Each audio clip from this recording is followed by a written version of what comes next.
નમસ્કાર વિદ્યાર્થી મિત્રો, નીલકંઠ વિદ્યાલય ઓનલાઈન એજ્યુકેશનમાં આપનું સ્વાગત છે। આજે આપણે ધોરણ 6 વિષય સામાજિક વિજ્ઞાન કે જેમાં સ્વાતંત્ર્ય ચળવળો બરાબર એ પાઠની આપણે વાત કરતા હતા। નેક્સ્ટ એક વિડીયો દ્વારા આપણે અભ્યાસ કરી ગયા। શરૂઆત પાઠની અંદર શરૂઆત કરી દીધી છે કે જેમાં ઘણી બધી ચર્ચાઓ કરી। આપણે રાષ્ટ્રવાદ ઉદ્ભવવાના કારણો જે છે એનો કેવો વિકાસ થયો કે આ દેશ મારો છે, દેશ માટે મારે કંઈક કરવું પડે આવી ભાવના, જેને આપણે ટૂંકમાં રાષ્ટ્રવાદ કહીએ। ત્યારબાદ હિન્દી રાષ્ટ્રીય મહાસભાજીની સ્થાપના કરવામાં આવી બરાબર। એનું પ્રથમ અધિવેશન છે મુંબઈની ગોકુળદાસ તેજપાલ સંસ્કૃત પાઠશાલાની અંદર ભરવામાં આવ્યું હતું બરાબર। એમાં વ્યોમેશચંદ્ર બેનર્જી છે એને પ્રમુખ બનાવવામાં આવ્યા બરાબર। આ ઘટનાની આપણે વાત કરી હતી। ત્યારબાદ હિન્દી રાષ્ટ્રીય મહાસભા છે એની માંગણી કેવી હતી બરાબર, એની માંગણીની પણ આપણે વાત કરી કે ધારાસભાનો વિસ્તાર કરવાની માંગણી, લશ્કરી ખર્ચ ઘટાડવો, ખેડૂતોના દેવા છે એ માફ કરવા બરાબર ને। પછી ત્રણેય નેતાની આપણે વાત કરી હતી, લાલ, બાલ ને પાલ। લાલ કહેતા રાજા લજપતરાય, બાળ કહેતા બાળ ગંગાધર ટિળક અને પાલ કહેતા બિપિનચંદ્ર પાલ। એટલે આ વાત આપણે કરી હતી નેક્સ્ટ વિડીયોમાં। હવે આજથી આપણે આજે જોવાનું છે આપણે કે ખેડૂતોની જે દેવાઓ છે બરાબર એમાં રાહત આપવી। પછી બીજી વાત હતી કે સિવિલ સેવા પરીક્ષા ભારત અને લંડનમાં એકસાથે લેવામાં આવે બરાબર। આઈસીએસની પરીક્ષા, સિવિલ સર્વિસની જે પરીક્ષા હતી, કારણ કે આપણા બાળકો છે વધુ અભ્યાસ માટે, ભારતના બાળકો એ સમયે વધુ અભ્યાસ માટે ક્યાં જતા? ઇંગ્લેન્ડની અંદર બરાબર। સુભાષચંદ્ર બોઝની આપને ખબર છે કે એ બધા આઈસીએસની પરીક્ષા સારા માર્ક્સથી પાસ કરી હતી સુભાષચંદ્ર બોઝે બરાબર। તો એ આઈસીએસની પરીક્ષા છે એ ભારત અને લંડનમાં એકસાથે લેવી બરાબર। આ બધી માંગણીઓ હતી। અભિવ્યક્તિનું સ્વાતંત્ર્ય વગેરે માંગણીઓ કરે કે અમને રજૂઆત કરવાની છૂટ આપવી જોઈએ। અભિવ્યક્ત કરવું એટલે રજૂઆત કરવી, ખાસ વિદ્યાર્થી મિત્રો યાદ રાખજો, અભિવ્યક્ત કરવું એટલે રજૂઆત કરવી બરાબર, એની સ્વતંત્રતા આવી જોઈએ। પ્રથમ તબક્કાના ઉદ્દેશ્યો અને કાર્યોને જોતા કહી શકાય કે મહાસભા બંધારણીય અને લોકશાહી પદ્ધતિ દ્વારા અંગ્રેજ સરકારની અયોગ્ય નીતિનો વિરોધ કરતી હતી બરાબર। કાયદેસરની રીતે, ખોટી રીતે નહીં, કાયદેસરની રીતે છે એનો વિરોધ કરતી હતી મહાસભા કે બંધારણીય કાયદેસર અમારું છે ને અમને મળવું જોઈએ, અને લોકશાહી પદ્ધતિથી બરાબર, લોકશાહી પદ્ધતિથી અંગ્રેજોની જે અયોગ્ય નીતિ હતી બરાબર, કારણ કે એની નીતિ તો સારી હતી નહીં, ખોટી જ હતી, ખરાબ જ હતી, એનો વિરોધ કરતી હતી। જે ચર્ચાઓ ઠરાવો દ્વારા પોતાની માંગણીઓ અરજી સ્વરૂપે વાઇસરોય પાસે મોકલતી હતી। ચર્ચા કરીને, ઠરાવો રજૂઆત કરીને બરાબર, અરજી કરીને કે ભાઈ અમારી આ માંગણીઓ સ્વીકારો બરાબર, આવી અરજીઓ છે એ વાઇસરોય પાસે મોકલતા। કારણ કે ક્યારે હિંસા કે રેલીઓ કાઢવી એના દ્વારા એ માંગણીઓ સંતોષવા નહોતા માંગતા, કારણ કે ગાંધીજીના નેતૃત્વ નીચે ચાલતું હતું બધું, અને ગાંધીજી છે એ અહિંસાના પૂજારી હતા, એટલે કોઈ પણ જગ્યાએ કોઈ હિંસાની ઘટના બનવી ન જોઈએ બરાબર, એ ખાસ એક જોવાનું હતું। આ પ્રકારના નરમ અને મળાવવાદી વલણને લીધે તેઓ મળાવવાદી તરીકે ઓળખાણા કે કોંગ્રેસની જે આ સંગઠિત સમિતિ હતી હિન્દી રાષ્ટ્રીય મહાસભા, એ અંગ્રેજો પાસે છે સારી રીતે રજૂઆત કરીને, ચર્ચા કરીને, ઠરાવો કરીને માંગણીઓ છે એ સંતોષવા માગતા હતા। એટલે નરમ વલણ જ કહેવાય ને, ક્યાંય પણ કોઈ પણ જાતની ઉગ્ર રીતે વાત નહીં કરવાની, ઉગ્ર રીતે બોલવાનું નહીં બરાબર, કે ખોટી રેલીઓ કાઢી, સરઘસ કરી, સભા કરી અને માંગણીઓ કરવી એવું નહીં, શાંતિથી બધું મેળવવું। એટલા માટે શાંતિથી મેળવવું એને નરમ વલણ કહેવાય। નરમ એટલે સાવ નરમ, ઠંડાડી દે બરાબર। તો એ નરમ વલણ છે એટલે એ સમયમાં એને મળાવવાદી કહેવાના। કેવા? મળાવવાદી। ખાસ યાદ રાખજો કે કોને મળાવવાદી કહેવાય ને કોને જહાલવાદી કહેવાય, આ બે શબ્દ ઉપર ખાસ ધ્યાન દેજો બરાબર। મળાવવાદી એટલે નરમ વલણ અને જહાલવાદી એટલે ઉગ્ર બરાબર। જહાલવાદ એટલે ઉગ્ર સ્વભાવવાળા અને મળાવવાદી એટલે નરમ વલણ બરાબર। આ બે વસ્તુ ખાસ યાદ રાખજો। એટલે આ શાંતિથી આજીજી કરી, વિનંતી કરી અને પોતાની માંગણીઓ સંતોષવા માગતા હતા, એટલા માટે એને છે એ મળાવવાદી વલણવાળા કહેવાના, મળાવવાદી તરીકે એ ઓળખાણા। મળાવવાદી નેતાઓએ હિંદના સુશિક્ષિત મધ્યમ વર્ગને સંગઠિત કરી, જે ભણેલા ગણેલા મધ્યમ વર્ગના લોકો હતા એને સંગઠિત કર્યા અને રાષ્ટ્રીય ચેતના માટે ભૂમિકા તૈયાર કરી કે એનામાં રાષ્ટ્રીય ચેતના જાગે, ભારત દેશ મારો છે, ભારત દેશ માટે મારે કંઈક કરવું પડે બરાબર, આવી ભાવના જાગૃત થાય એના માટે છે આખું ચેતના પૂરી પાડી એમ। આ જ સમયગાળા દરમિયાન કોંગ્રેસમાં, એ સમયે જે કોંગ્રેસની અંદર હતા બાળ ગંગાધર ટિળક, લાલા લજપતરાય અને બિપિનચંદ્ર પાલ, જે આપણે નેક્સ્ટ વિડીયોમાં કીધું લાલ, બાલ અને પાલ, આ ત્રણેયની ત્રિપુટી, ત્રણેય વ્યક્તિ હતા એટલે ત્રિપુટી કહેવાય। આ ત્રણેય ત્રિપુટી છે એ નેતાઓ છે કોંગ્રેસની જે મળાવવાદી જે નીતિ હતી નરમ વલણમાં બરાબર, એમાં આમૂલ પરિવર્તન માગતા હતા। કે આવું શાંતિથી ને આજીજી કરીને આ લોકો કાંઈ આપે એમ છે નહીં. આમૂલ પરિવર્તનની માંગણી કરતા હતા. તેમણે વિનંતી કે પ્રાર્થના કરવાની કોંગ્રેસની નીતિની ટીકા કરી કે આવી રીતે કાંઈ આપવાના નથી આ લોકો, બરાબર. શાંતિથી આજીજી કરીને આટલા વર્ષથી આપણે એની સામે જજુમી છીએ, છતાં પણ આપણને કાંઈ આપ્યું નથી. તો આ લોકો છે આજીજી કે વિનંતી કરીને કાંઈ આપવાના નથી. એટલે આ છે રીતિની અંદર આપણે ફેરફાર કરવો જોશે, આવું માનતા હતા. કોણ માનતું હતું? તો કે ત્રિપુટી, જેની વાત કરીએ આપણે, લાલ બાળ ને પાળ, બરાબર. બાળ કહેતા બાળ ગંગાધર ટિળક, લાલ કહેતા લાલા લજપતરાય અને પાલ કહેતા બિપિનચંદ્ર પાલ. તેઓ કહેતા કે સરકારના નેક ઇરાદા પર વિશ્વાસ કરતાં આપણે આપણી શક્તિ પર વિશ્વાસ વધુ કરવો જોઈએ. સરકારનો નેક ઇરાદો, નેક એટલે ખરાબ, યાદ રાખવાનું કે સરકારનો જે આ નેક ઇરાદો છે, ખરાબ ઇરાદો છે, એને કંઈ આપણને આપવું નથી. ખાલી આપણી અરજી મોકલી તો કંઈ આયા જવાબ કંઈ આપવામાં આવતો નહોતો. એટલે આ લોકો એમાં સરકાર ઉપર જરાય વિશ્વાસ રાખવા નહોતા માગતા, કે એમ કહેતા સરકાર ઉપર વિશ્વાસ રાખવો, બરાબર, એના ખરાબ ઇરાદા ઉપર, એના કરતાં તો આપણે આપણી શક્તિ જે છે, બરાબર, એના ઉપર આપણે વિશ્વાસ કરવો જોઈએ. આપણી શક્તિથી આપણે મેળવવું છે, અને પાછું આપણું છે ને આપણે મેળવવું છે.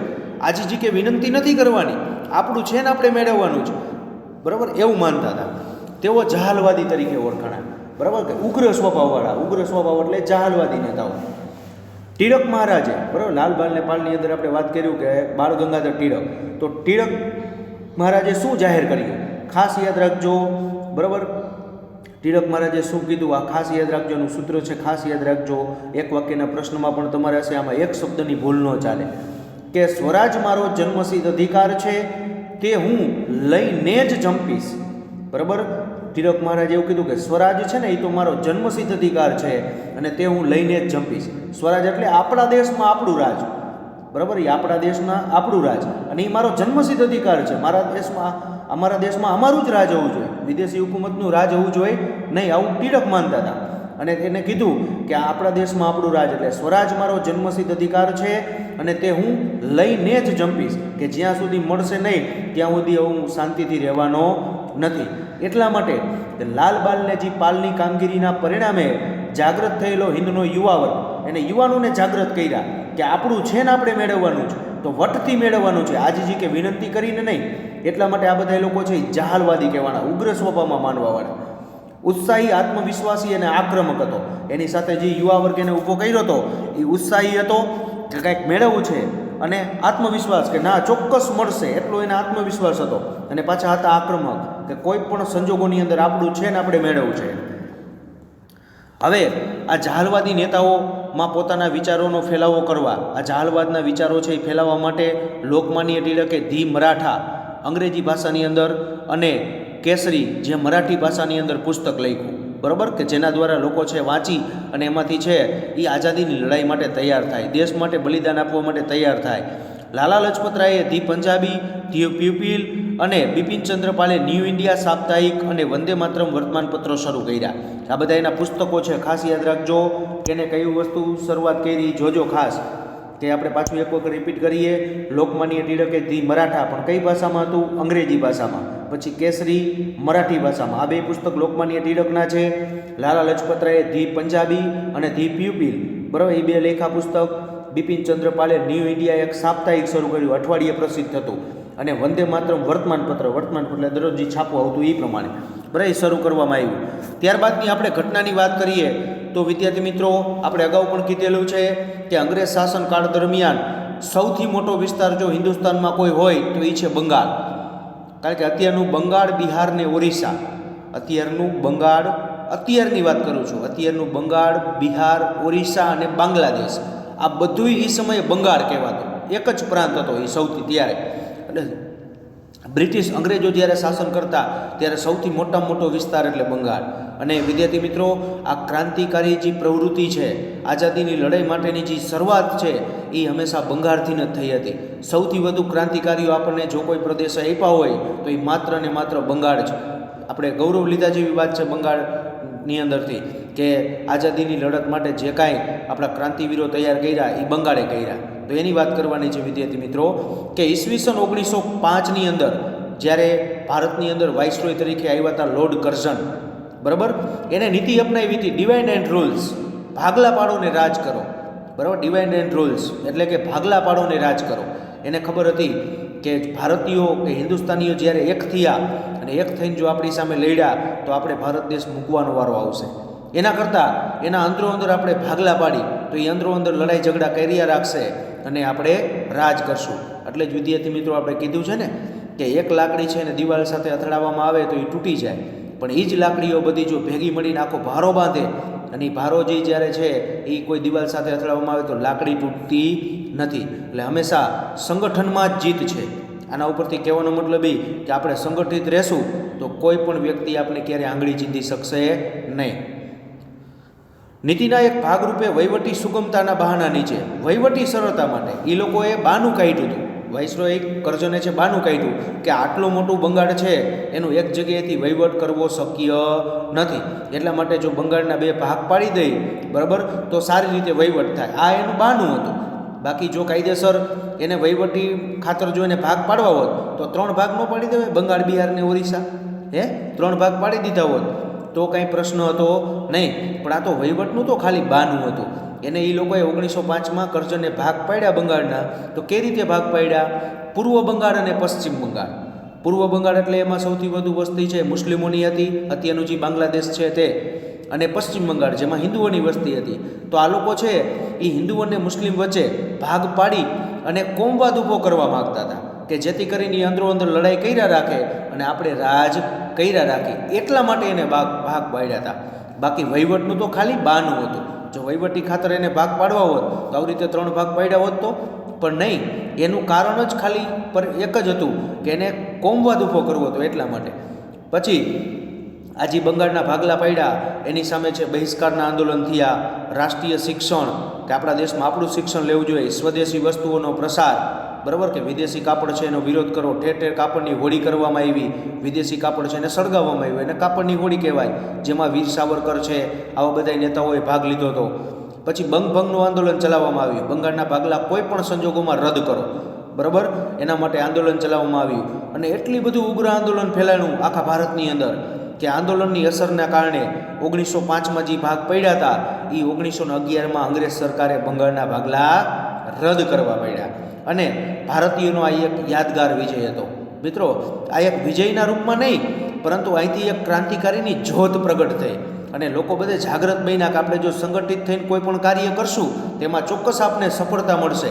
એના માટે પ્રેરક બળ પૂરું મળ્યું બરાબર. એટલા માટે આ ઘટના છે એ મહત્ત્વની હતી.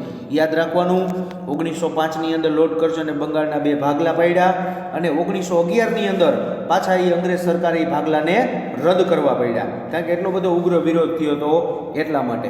હવે વિદ્યાર્થી મિત્રો, આપણે જે બીજી વાત કરવાની છે કે ભારતમાં ક્રાંતિકારી પ્રવૃત્તિઓ, કે ભારતમાં જે ક્રાંતિકારી પ્રવૃત્તિ થઈ હતી એની વાત કરીએ આપણે. કે ભારતના નવયુવાનનો એક વર્ગ કોઈ પણ ભોગે સ્વરાજ મેળવવા માગતો હતો. નવયુવાનો, યુવાન લોકો છે, યુવાનો છે, એ કોઈ પણ સંજોગોની અંદર ભારતની અંદર સ્વરાજ મેળવવા માગતા હતા કે આપણા દેશમાં આપણું જ રાજ હોવું જોઈએ. આ માટે તે હસ્તામુખે બલિદાન દેવા પણ તૈયાર થઈ જતા કે કદાચ બલિદાન દેવું પડે, શહીદી વોરી લેવી પડે તો પણ તેઓ તૈયાર થઈ જતા. તે માતૃભૂમિ કાજે જાન આપવા પણ તૈયાર રહેતા કે માતૃભૂમિના રક્ષણ માટે, ભારત દેશ, ભારત માતાના રક્ષણ માટે કદાચ પોતાને જાન ગુમાવવી પડે તોય પણ તેઓ તૈયાર રહેતા અને જાન લેવાની પણ હિંમત ધરાવતા બરાબર. સાથે જો આ મહત્ત્વનું છે કે જાન આપી પણ દેતા અને જાન લઈ પણ લેતા. એટલે કોક પોતે છે એ શહીદી પણ વરી લેતા અને કોકને જે અંગ્રેજો છે એ આપણે સામનો કરતાં બરાબર એને કદાચ મારવા પડે તો એના માટે પણ એ તૈયાર થઈ જતા. ભારતમાં ક્રાંતિકારી પ્રવૃત્તિની સૌપ્રથમ શરૂઆત વાસુદેવ બળવંત ફડકેએ કરી હતી. યાદ રાખવાનું ખાસ વિદ્યાર્થી મિત્રો કે ભારતમાં ક્રાંતિકારી પ્રવૃત્તિની સૌપ્રથમ શરૂઆત કોને કરી હતી? વાસુદેવ બળવંત ફડકે. વાસુદેવ બળવંત ફડકેએ પછાત જાતિઓને સંગઠિત કરી લડાયક તાલીમ આપી હતી. જે પછાત જાતિઓ છે એને તૈયાર કરી અને એને લડાયક તાલીમ આપી હતી. મહારાષ્ટ્ર અને મુંબઈના ઇલાકાના ઘણા ભાગોમાં, ઇલાકો એટલે વિસ્તાર ના ભાગોમાં ભયંકર પ્લેગ રોગ ફેલાતા મુખ્ય પ્લેગ કમિશનર રેન્ડ અને તેમના મદદનીશો દ્વારા લોકોને ખૂબ પરેશાન કરવામાં આવ્યા.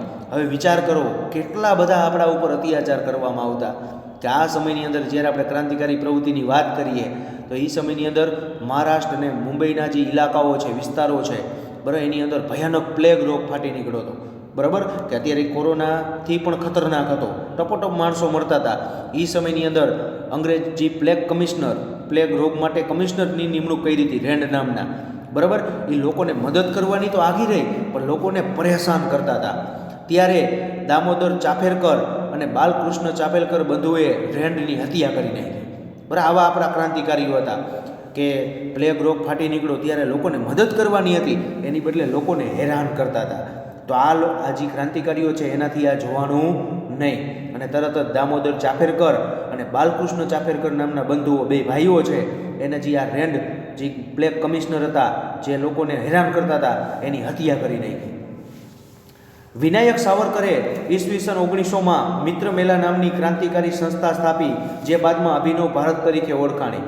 કે વિનાયક સાવરકર છે, વીર સાવરકર, બરાબર, એને 1900ની સાલની અંદર મિત્ર મેલા નામની એક સંસ્થા સ્થાપી હતી અને જે પાછળથી અભિનવ ભારત તરીકે ઓળખાણી. તેમનું પુસ્તક હતું વિનાયક દામોદર સાવરકરનું જે પુસ્તક એને એક લખ્યું હતું 1857 ભારતનો પ્રથમ સ્વાતંત્ર્ય સંગ્રામ, બરાબર, જે આપણે નેક્સ્ટ સેમેસ્ટરની અંદર અભ્યાસ કરી ગયા છીએ. 1857 ભારતનો પ્રથમ સ્વાતંત્ર્ય સંગ્રામ, બરાબર, એ પુસ્તક છે પ્રકાશિત થયું એટલે બજારમાં આવ્યું તે પહેલાં જ અંગ્રેજો દ્વારા એને પ્રતિબંધિત કરી દીધું, કારણ કે એમાં ક્રાંતિની યોજનાની બધું આલેખેલું હતું. એટલા માટે એટલી બધી અંગ્રેજ સરકાર ડરતી હતી.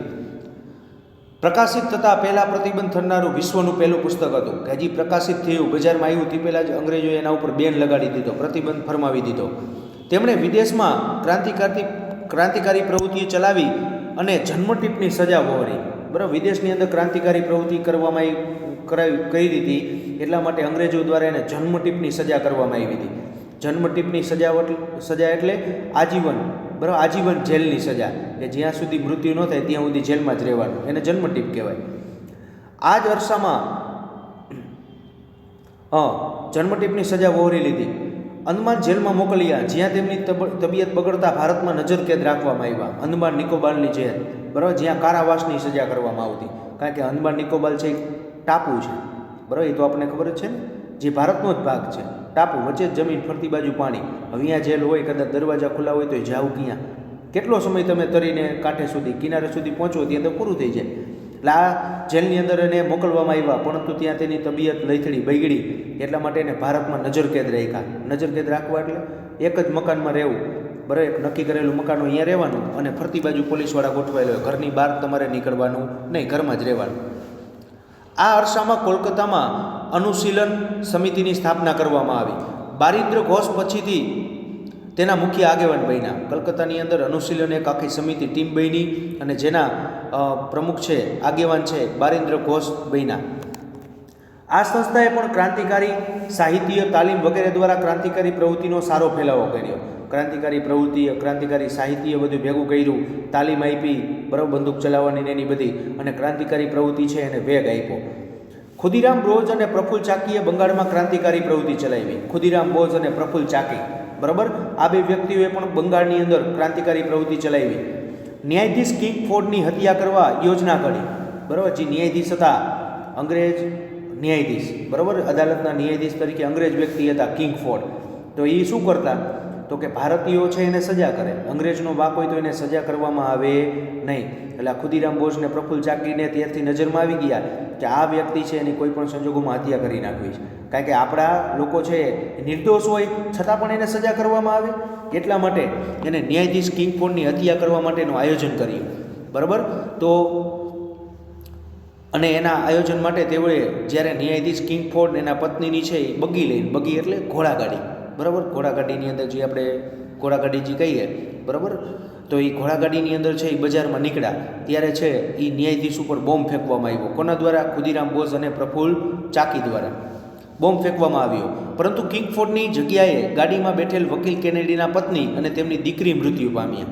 વકીલ કેનેડી છે એના પત્ની અને દીકરી મૃત્યુ પામ્યા. કિંગ ફોર્ડને કાંઈ થયું નહીં, બચી ગયા. એટલે તરત જ પછી અંગ્રેજ સરકાર દ્વારા તો સીધી ધરપકડ કરી જ નાખે, કારણ કે સૈનિકો તો બધા એના જ હતા. ખુદીરામને ધરપકડ કરી, ખુદીરામને ફાંસીની સજા થઈ અને પ્રફુલ્લ ચાકીએ પોતાની ગોળી મારી અને બલિદાન પસંદ કર્યું. કે એને કીધું કે અંગ્રેજ સરકારના હાથમાં પકડાઈ જાઓ એના કરતાં તો આપણી બંદૂકથી આપણે ગોળી મારીને હત્યા કરી લઈએ, આત્મહત્યા કરી લઈએ, એમ એટલે બલિદાન કરી લીધું એને. રામપ્રસાદ બિસ્મિલ અને અશફાક ઉલ્લા ખાએ હિન્દુ મુસ્લિમ એકતાનું ઉદાહરણ પૂરું પાડ્યું હતું. રામપ્રસાદ બિસ્મિલ છે અને અશફાક ઉલ્લા ખાં એ બરાબર હિન્દુ મુસ્લિમ એકતા, પોતે મુસ્લિમ હતા છતાં પણ હિન્દુ મુસ્લિમ એકતાના દર્શન તેની પ્રવૃત્તિમાંથી થતા હતા. એમાંય રામપ્રસાદ બિસ્મિલની વાત કરીએ તો આર્ય સમાજના મંદિર ઉપર જે હુમલો થતો હતો, બરાબર, એ હુમલો છે એ રામપ્રસાદ બિસ્મિલે અટકાવ્યો હતો, બરાબર. તો એ હકીકતમાં મુસ્લિમ હતા છતાં પણ હિન્દુ મંદિર ઉપર હુમલો થતો હતો તો એને અટકાવ્યો હતો. એટલે આ રામપ્રસાદ બિસ્મિલ અને અશફાક ઉલ્લા ખાં છે એને હિન્દુ મુસ્લિમ એકતાનું ઉદાહરણ પૂરું પાડ્યું હતું. તેમણે કાકોરી ટ્રેન લૂંટની યોજનામાં ભાગ લીધો હતો કે આપણે જે ચંદ્રશેખર આઝાદ અને બધા ક્રાંતિકારીઓ દ્વારા કાકોરી ટ્રેન લૂંટવા માટે જે યોજના ઘડવામાં આવી હતી, બરાબર, એનામાં છે રામપ્રસાદ બિસ્મિલ અને અશફાક ઉલ્લા ખાંએ પણ ભાગ લીધો હતો. ક્રાંતિકારી પ્રવૃત્તિઓ અને હથિયારોની ખરીદી માટે નાણાંની આવશ્યકતા હોય. કાકોરી ટ્રેનમાં અંગ્રેજ તેજુરીને લૂંટવામાં આવી. અશફાક, રામપ્રસાદ બિસ્મિલ, રોશનસિંહ અને રાજેન્દ્ર પ્રસાદ પકડાયા અને તેમને ફાંસીની સજા થઈ. હવે આ કાકોરી ટ્રેન લૂંટ કેસ શું હતો? તો કે કાકોરી નામના રેલવે સ્ટેશન ઉપર ટ્રેન લૂંટવામાં આવી. આ ટ્રેનની અંદર છે ઘણા બધા પૈસા, ઘણા બધા હથિયારો અંગ્રેજોના જતા હતા. તો આ ખુદીરામ બોઝ છે, રામપ્રસાદ બિસ્મિલ છે, અશફાક ઉલ્લા ખાં છે, ચંદ્રશેખર આઝાદ, એને એવું થયું કે આપણે જો ક્રાંતિકારી પ્રવૃત્તિ હોય તો પૈસાની પણ પ્રવૃત્તિ કરવી હોય તો પૈસાની પણ જરૂર પડશે, હથિયારોની પણ જરૂર પડશે, કારણ કે આપણે હથિયારો બહારથી તો લઈ આવી નહોતા શકતા. એટલા માટે આ ટ્રેનમાં બધો સામાન જતો હતો તો એ સામાનને લૂંટી લઈ અને એના દ્વારા આપણે ક્રાંતિકારી પ્રવૃત્તિ કરશું. હકીકતમાં એ ટ્રેન લૂંટીને એને કાંઈ ઘર ભરવું હતું કે પોતાનું ઘર ચલાવવા માટે એને ટ્રેન નહોતી લૂંટી, પણ ક્રાંતિકારી પ્રવૃત્તિને વેગ આપવા માટે એને છે ટ્રેન લૂંટી હતી. અને આ ટ્રેન જે છે એ કાકોરી નામના જ્યારે રેલવે સ્ટેશન ઉપર પહોંચે છે ત્યારે આ બધા જે ક્રાંતિકારીઓ છે એના દ્વારા ટ્રેનને લૂંટી લેવામાં આવે છે. આ સમયે ક્રાંતિકારીઓ વચ્ચે સંપર્કનું માધ્યમ છે દુર્ગા ભાભી હતા. એકાબીજા ક્રાંતિકારીઓ વચ્ચે સંપર્ક કરવાનું કામ કોણ કરતું હતું? કે દુર્ગા ભાભી. તેમણે મહિલાઓને ક્રાંતિકારી પ્રવૃત્તિમાં સક્રિય બનાવ્યા હતા. કે દુર્ગા ભાભી છે એને મહિલાઓને પણ ક્રાંતિકારી પ્રવૃત્તિમાં સક્રિય બનાવી. પોસ્ટરો ચોંટાડ્યા, પત્રિકાઓ વેચવી, અદાલતમાં કેસ માટે નાણાં એકત્ર કરવા, કે પોસ્ટર લગાડવા દિવાલો ઉપર, પત્રિકાઓ વેચવી, ક્રાંતિકારી પ્રવૃત્તિની અદાલતમાં કેસ ચાલ્યો હોય એના માટે પૈસાની જરૂર પડે તો એ પૈસા એકત્ર કરવા, બધા પાસેથી ફાળો ઉઘરાવવો, બંદૂક ચલાવવી, બરાબર, સ્ત્રીઓને આવું બધું શીખવતા અને ક્રાંતિકારી પ્રવૃત્તિમાં ભાગ લીધો. ચંદ્રશેખર આઝાદે ક્રાંતિકારી પ્રવૃત્તિમાં બાળપણથી જ સક્રિય હતા, બરાબર. ચંદ્રશેખર આઝાદ નાનપણથી જ ક્રાંતિકારી પ્રવૃત્તિમાં જોડાઈ ગયા હતા.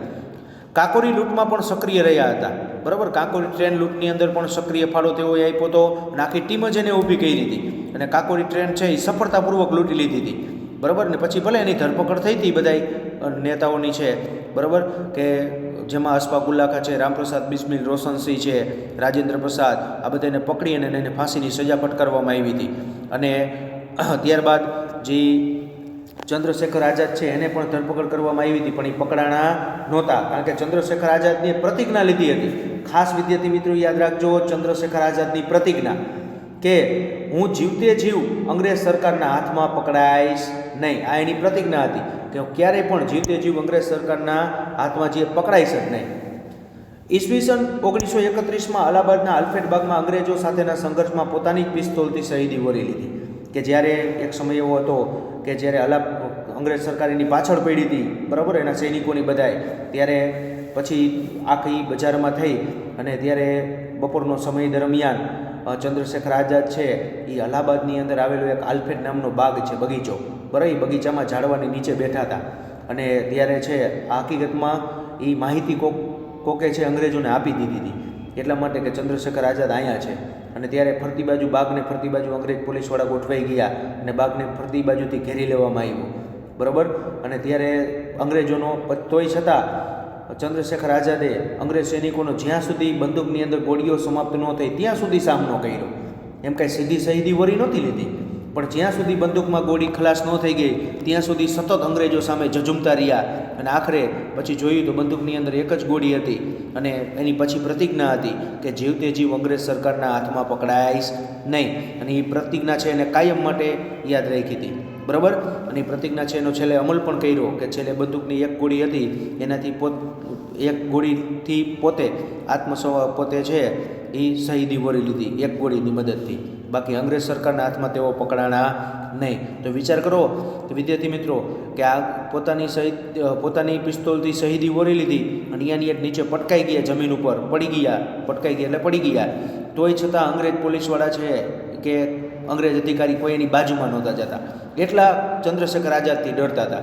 પછી આગેથી 2-3 ગોળીઓ, છતાં પણ ખબર જ છે કે એની ગોળીથી જ પોતે શહીદ થઈ ગયા, છતાં પણ આગેથી ગોળીઓનો વરસાદ વરસાવવામાં આવ્યો ચંદ્રશેખર આઝાદ ઉપર.